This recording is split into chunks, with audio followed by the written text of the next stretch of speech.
자, 작년에 한 해 태어난 사람이 28만 명입니다. 우리 때 이 수능을 볼 때 한 70만 명이 받았습니다. 그런데 올해 고등학교 신입생 숫자가 44만 6,600명 밖에 안 된다고 합니다. 지금 고교 신입생 숫자가 굉장히 줄어들고 있고 3년 뒤에는 대학이 10만 명이 지금 정원에 모자랄 거라는 이야기도 나오고 있습니다. 오늘 동아일보에 최다 수포자 양산한 문정부 해가지고 칼럼이 실렸습니다. 문 정권 최악의 정책으로 부동산이 꼽히지만은 교육 정책도 못지않다. 이렇게 비판을 합니다. 4년간 집값만 급등한 게 아니라 기초학력 미달자 비율도 다락같이 올랐다. 그러니까 기초학력이 안 되는 고등학생들이 너무 많아졌다는 겁니다. 중학생이 구구단도 못 외우고 영어로 자기 이름도 소개 못하고 아예 이 사회의 정상적인 레벨에서 누락되는 학생들이 너무 많아지고 있다는 거예요. 기초학력이 붕괴되고 있다는 겁니다. 자, 이 대목에서 우리 행명 21은 고등학교에, 중학교에, 초등학교에 준교사를 수십만 명을 뽑아가지고 학교마다 십수명, 몇십 명씩 파견해서 방과 후에 그들이 원하는 과목을 집중적으로 교육시켜서 사교육의 폐해를 없애고 학생들의 이 학력을 정진시키고 또 이 사교육으로 인한 수십조의 비용 상실 그리고 교육 격차, 계급 격차를 해소시키자고 이야기를 했습니다.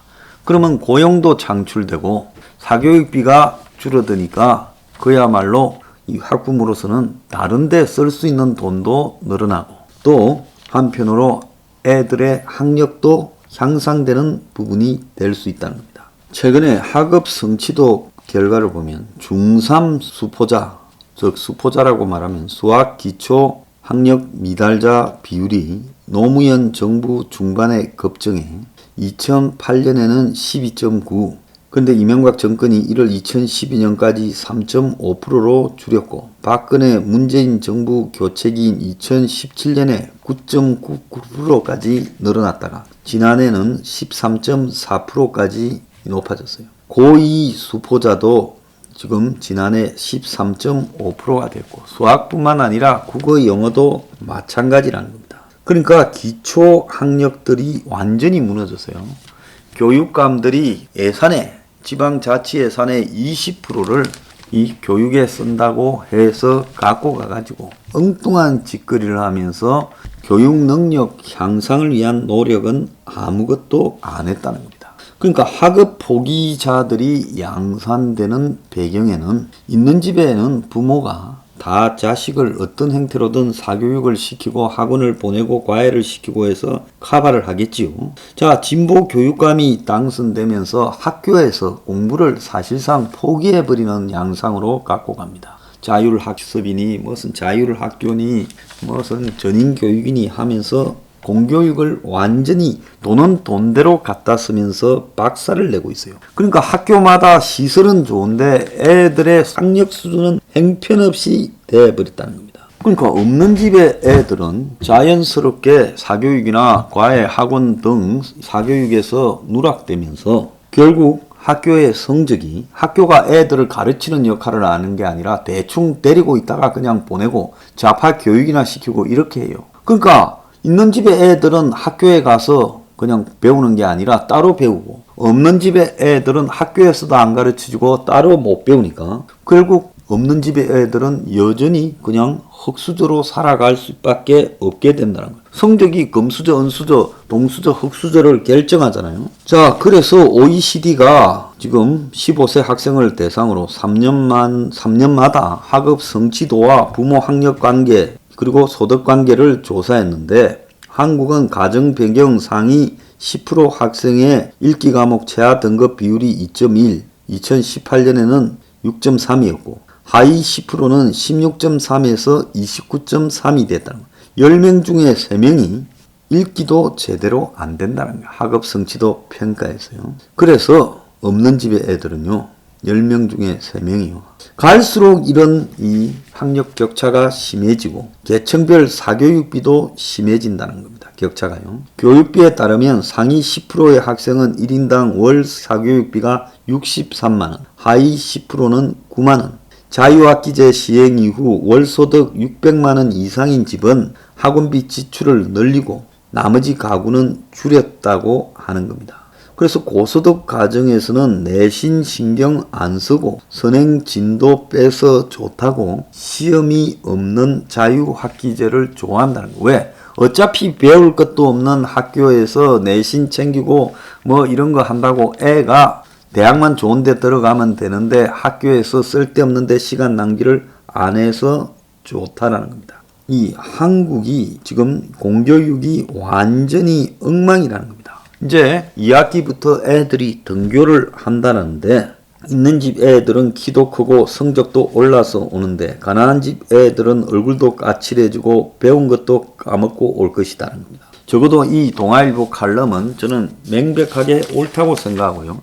이 문제를 해결하기 위해서 소득의 여부에 관계없이 교육 격차가 생기는 부분을 막기 위해서 초등학교, 중학교, 고등학교부터 과목별로 세세하게 애들을 가르치는 준교사 제도를 도입해서 수십만 명을 일선 학교에 투입하고 그들이 가르치는 기술을 배운 다음에 투입되고 그리고 그들의 이 가르친 내용이 제대로 되고 있는지도 평가하고 이런 것들을 통해서 청년들의 취업 문제도 해결하고 교육 격차도 해결하는 방향으로 가야 된다. 이것이 서포 15조에서 이야기하는 학교에 방과 후 중교사를 수십만 명 채용하자라는 정책입니다.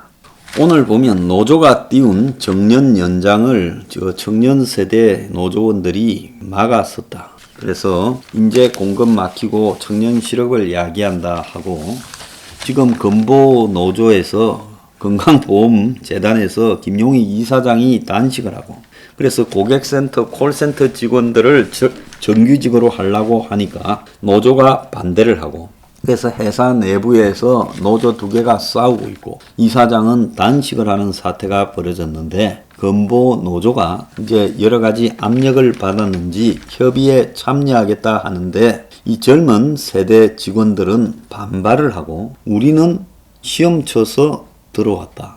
그런데 이 문제를 가지고 다들 정규직을 해버리고 나면 나중에 어떤 문제가 생기는가 하면 1,500명의 인원이 건보공단의 정규직 자회사 직원이 될 때 나중에 구조조정이 발생했을 때 우리 정규 직원들도 문제가 될 수 있으니 이걸 갖다가 제대로 정하고 가야 된다라며 문제를 갖다가 제기를 하고 있습니다. 이 젊은 사람들은 고객센터 직고용 자회사 전환을 반대하는 직원 모임이라는 조직을 만들어서 이걸 요구하고 있는데요. 그래서 직고용할 경우에 경쟁 채용을 해야 될 일부가 일자리를 잃게 될 거니 자회사 전환을 하라고 하고 이 콜센터 직원들은 자회사 전환을 할 때는 이거는 정규직이 아니라 중규직이다. 직접 고용, 즉 정규직으로 하라고 요구를 하고 있습니다. 이것도 문가리가 만드는 사태지요. 근데 이 사람들도 배부른 소리입니다. 오늘 중앙일보 1면에 보면요. 2030 세대의 일자리가 공채든 알바든 다 말라버려서 500대 기업의 신규 공채 비중이 39%로 줄었고 나머지는 경력 수시 채용으로 가는 겁니다. 그러니까 500대 기업이 젊은 대졸자를 채용해서 끝까지 데리고 가기가 어렵다는 거죠. 좋은 기업에 한번 들어오면 나가지도 않으니까요. 그러니까 알바 자리 구하려고 수십 곳을 지원하고 석 달 걸려서 편의점 알바를 따낸다는 거예요. 요게 한 1년 사이에 극심하게 이런 현상이 나왔어요. 자, 그래서 32세의 취업준비생이 은퇴자들이 딴다는 손해평가사 자격증을 공부하고 5대 그룹이 삼성 빼고는 공채를 폐지해가는 분위기고 코로나로 경영 상황이 앞날이 어떻게 될지 모르는 불확실한 상황이 되니까 이렇게 하는 것 같아요. 그래서 지난달에 취준생이 89만 명으로 역대 최고고, 시청이 알바 36명을 모집했는데 1000명이 몰렸고, 재학생은 여름방학 때 아르바이트 쟁탈전이 벌어지기도 하고 있다는 겁니다. 이렇게 고용이 말려버린 상황이고요. 특히 IT나 연구개발 분야는 신입보다 경력자를 선호해서 돈을 조금 더 주더라도 바로 일불일 사람들을 채용하고 있고요. 대기업들도 지금부터 10년, 미래 10년이 예측 불가능한 시대가 온다고 보고 전부 웅크리고 비용 지출을 줄이는데 몰두하고 있습니다. 자, 이런 상황을 보면요. 지금 한국의 경제가 어떤 상황인가, 한국의 주식 가격이 사상 최고액이다, 이런 것들이 정말 이해가 간다고 보십니까? 자, 한국 사회가요 이제 폭발 직전으로 가고 있습니다. 민간이 더 이상 고용 창출을 할 수 없을 때 국가가 어떤 방식으로 고용 창출을 해야 되나? 그래서 혁명21은 제대로 된 한국형 뉴딜을 이야기를 하면서 국가가 평당 700 이하로 공급하는, 판매하는 아파트를 짓는, 전국에 수백만 채의 아파트를 지어야 된다. 그리고 거기에 일자리를 만들어야 된다. 준교사를 수십만 명 채용하고 요양보호사를 수십만 명 채용해야 된다. 이런 것들을 통해서 결국 국가가 상당한 예산의 부분을 이 신규 채용으로 갖고 갈 수밖에 없고, 이렇게 꼭 필요한 부분에 채용을 하는 것은 선순환을 유발해서 그야말로 국가 예산을 낭비하는 게 아니라 GDP를 증가시키는 쪽으로 가는 것이다. 이런 대안을 이야기한 바가 있습니다. 여기에 비해 160조, 또 사적으로 10조 포함해서 170조가 투입된다는 뭉가리의 한국형 뉴딜에 취업했다는 사람 제 아직 하나도 찾아보지 못했습니다.